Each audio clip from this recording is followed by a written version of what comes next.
قیامت کے دن سب لوگ اللہ کے سامنے کھڑے ہوں گے تو غریب پیروکار بڑے بن بیٹھنے والوں سے کہیں گے کہ ہم تو تمہارے پیرو تھے، کیا تم اللہ کا کچھ عذاب ہم پر سے دفع کر سکتے ہو؟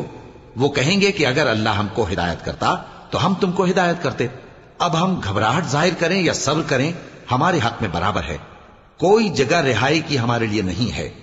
اور جب حساب کتاب کا کام فیصل ہو چکے گا تو شیطان کہے گا جو وعدہ اللہ نے تم سے کیا تھا وہ تو سچا تھا، اور جو وعدہ میں نے تم سے کیا تھا وہ جھوٹا تھا، اور میرا تم پر کسی طرح کا زور نہیں تھا۔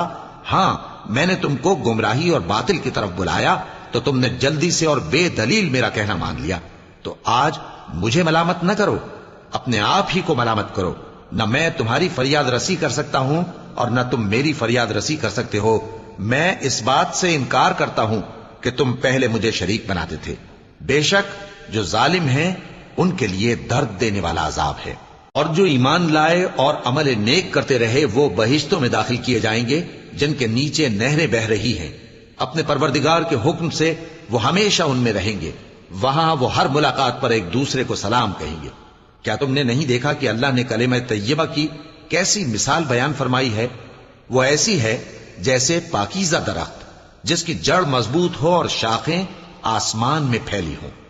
وہ اپنے پروردگار کے حکم سے ہر موقع پر پھل لاتا ہو، اور اللہ لوگوں کے لیے مثالیں بیان فرماتا ہے تاکہ وہ نصیحت حاصل کریں۔